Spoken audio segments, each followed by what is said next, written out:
Howdy ho, my peeps! Here is my recipe for eggplant parmesan. My kid showed up last night with a bag of groceries. He says, "Hey Mom, do you know how to make eggplant parmesan?" I said, "Yes, I do." Handed me the bag and this is what was in it. Some of this long, skinny eggplant, which I've sliced on the diagonal about, I don't know, 1/4 to 1/2 inch thick. And he brought mushrooms, Parmesan cheese, tomatoes, and some other things. So the way I do it is I slice these things up. I pre-fry them. I dredge them in a milk and egg mixture that I've whisked up 88 times. Those of you who know me know that I whisk everything 88 times. What a weirdo. Okay, then I've got about 2 cups of flour here that I've seasoned with about a tablespoon of my Pinsy's Buttermilk Ranch dressing base that I use in everything. And Pinsy's had sent me this as a sample. Now, when you order from Pinsy's, they always send samples. This is one of the samples I got. It's the frozen pizza seasoning. This stuff makes a wonderful all-purpose Italian seasoning. So I put a tablespoon of this in with my flour. And so I'm all set up and ready to go. What I'm doing over here, I've put about half a cup of coconut oil, which is the only thing I ever fry with.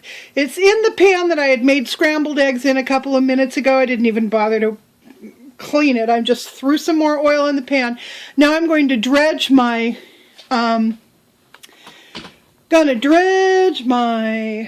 eggplant first in the egg. Then I'm going to put it in the flour, get it floury. And now it's going to go into the skillet over here. I can tell that the skillet's not quite hot enough, so I'm going to go ahead and, well, I guess by the time I get these dredged in, it's going to be hot enough. So I'm going to go ahead and fry these up and show you what it looks like. Okie dokie, so now we have a pile of beautifully browned eggplant, and we are going to take our skillet and we are going to take it over to the sink and we are going to clean it. No, we're not. You don't want to waste all that beautiful browned flour and seasoning in there. What kind of moron are we? No, no, no. We're going to take this, and before we get rid of the skillet, we are going to turn this into gravy. Exactly. Because I can make the Parmesan can be eaten tomorrow, but the gravy can be eaten this evening with potatoes or rice or something like that. So I think I learned this from Jan Creason. Put in some milk. I don't know, about half of the pan full. And I am going to just whisk the crap out of this and cook it, because that's just too beautiful to lose right there. Yeah. And I've also got some extra flour here that I'm going to be adding in there to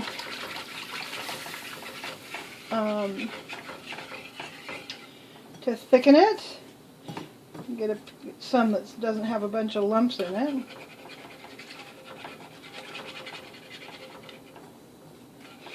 Yeah, I don't know. I try to use everything up if that's at all possible. So if I've got a little bit of pan drippings, well, I try to turn it into something. I'm not going to throw this flour away. I'm going to end up probably making an actual batter with the leftover eggs that I've got here, and then I'll probably fry. Oh, you know what I'm going to do? I'm going to mix all this together with some salmon, and I'm going to make some salmon croquettes with my leftover egg and flour. That way I can incorporate all of it. So anyhow, I'm going to go ahead and finish cooking up this brown gravy, and I will get back to you. Okay, and incidentally, while this brown gravy is cooking up, as it is now, I Keep stirring it a little bit. What I'm doing is I've taken my strainer and I'm just kind of straining off the top any little black bits that are still in there, maybe leftover pieces of egg or, you know, bits of something that got over browned. I just scrape them right off with my strainer, and it makes the, you know, it gives the brown gravy a more uniform appearance. You don't see little specks in it. Well, you see little specks, you don't see big specks. And you don't even have to do this. I probably normally wouldn't because I don't care. I like little brown bits of junk in my gravy. But if you want to make it a little bit nicer, go ahead and strain them off as you're cooking. And when I am cooking my gravy, I've left it on high. It's beginning to boil, simmer, I guess. And I just keep stirring it with my whisk. I pretty much stir it constantly while I'm cooking it. And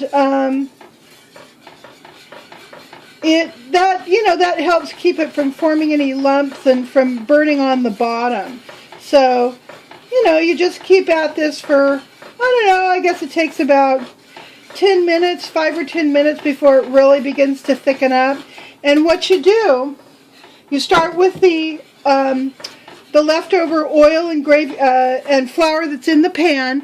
Then you start adding. I probably added about maybe 2 tablespoons of flour. That's what's been added to this gravy so far. Then as it cooks up, you can decide if you need to thicken it up a little bit more. I think this gravy could stand just a little bit more thickening. So I'm going to add maybe another tablespoon. I'm just kind of eyeballing it. And always make sure when you're adding flour, you add it very slowly. I'm just kind of, trickling this in. And you whisk the crap out of that gravy as you're adding it. You have to make sure you're whisking it, because if you don't, those little clumps of flour that you're dropping in are going to turn into dumplings. And it'll take a lot of work and probably an electric mixer to get the lumps out. So I've found that works really well. So I'm going to finish cooking this gravy. It's going to be done in just a few minutes, and then I'm going to come back with step 2 of our eggplant parmesan. Okay, now my recipes are never particularly easy to follow, so I'm going to do my best here. A few days ago, my son made a sauce. He took a can of whole peeled tomatoes, crushed it up in a pan, like a skillet. He added some, well, you can see it. Well, sorry about that. You can see it in here. He sliced up peppers, onion, and some celery that he put in there. Some whole garlic got put in here.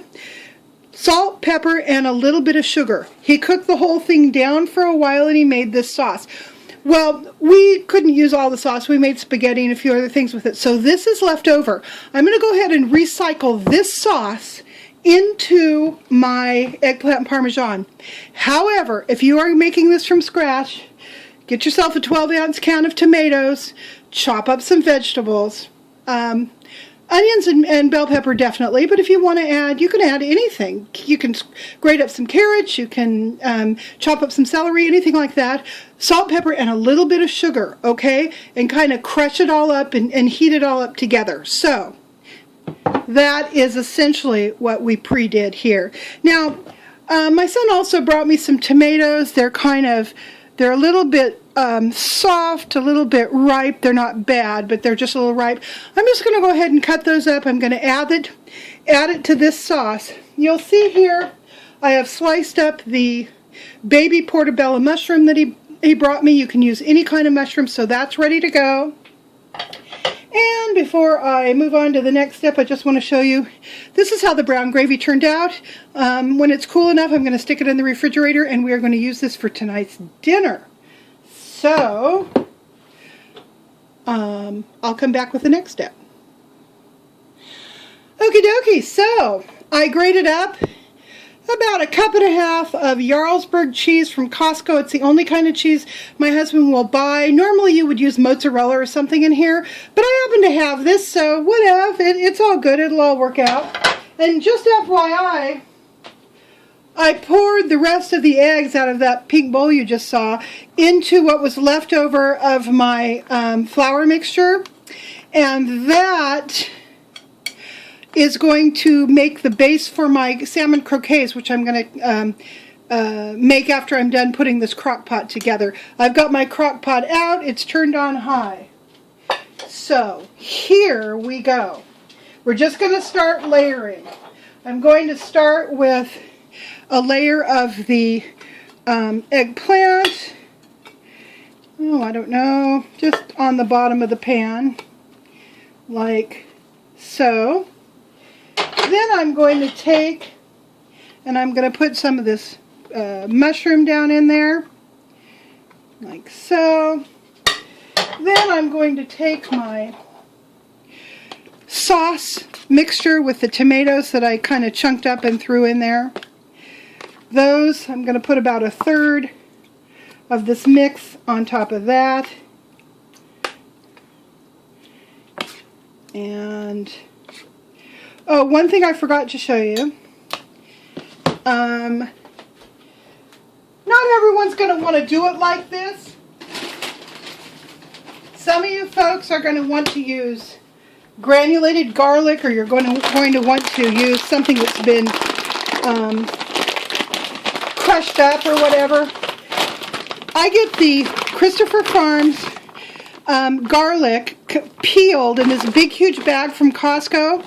I keep it in my freezer so my garlic doesn't go bad. It's from California. I take, I don't know, I'm going to say about 20 of these little cloves, about a handful. I'm going to throw those in on the bottom layer, but just the bottom layer, because the garlic flavor is going to cook up into the rest of the food. So, and then that garlic is going to cook down to nothing. It'll be a mush. You won't even feel the garlic in your mouth because it's going to cook down. So now I'm going to do a layer, take about a third of this Jarlsberg or whatever cheese you have, kind of sprinkle that on the top. Now I've got my Parmesan cheese that came from the dollar store. And I'm going to take about a third of that, and I'm going to put that on top. And I'm going to do the whole thing over again until I've got it all layered up. Okie doke, and here it is all layered up. I'm going to cook this on high for, I'm going to check it after about an hour, and I'm going to see how I ran out of battery. But I took the opportunity to clean my stove and do dishes and put stuff away. It's been a few hours since my phone accidentally shut off, and the eggplant parmesan is ready. It has been cooking. I cooked it on high for about 30 minutes, turned it down to low, and it's been cooking for about 3 hours. And it looks absolutely wonderful. My mom wanted to have a little bit of it, so I'm going to take her some. Doesn't that look good? And it smells exactly the way eggplant parmesan is supposed to smell, all nice and cheesy and parmesan-y. So I'm going to take her that little bowl, and then I'm going to make a little bowl for myself as well. And we are going to see how well it tastes, how good it tastes. Is it well or good? Does something taste well or does it taste good? I think it tastes good, not well. I should know. I'm little Miss Grammar Nazi. I think I'm just getting old and forgetting. Okay, there we go. I am. Okay, I'm going to cover this up. I'm going to let it cook for maybe an hour longer so it really will meld together. But here we go. Okay, I'm going to take... Whoa. I'm going to take the first taste while I have this. You think my crazy bun's crazy enough? Come on, Steph. Weigh in here. Is it big enough? Okay. I think that Rogaine stuff's working, incidentally. It's been a little over a month, and I can see all kinds of interesting changes. So as it develops, I'll keep you clued in. Okay, here we go.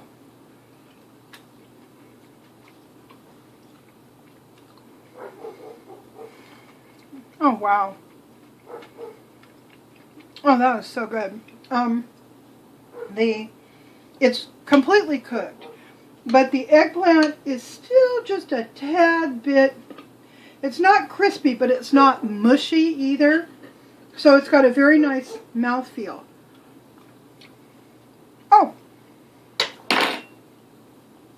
Crockpot eggplant parmesan is wonderful. Okay. To finish this up, I want to show you something else. Okay, so you know that I took the extra egg. Oh no, you know what? I was going to show you the salmon croquet batter, but it's all covered up way at the back of the refrigerator. So just know that that turned out good too. So wow, I ended up with like 2.5 meals worth of prep from making this eggplant parmesan today. So that's really cool. And I am going to go sit down and finish eating it with my mama. I will talk to you guys later. Bye!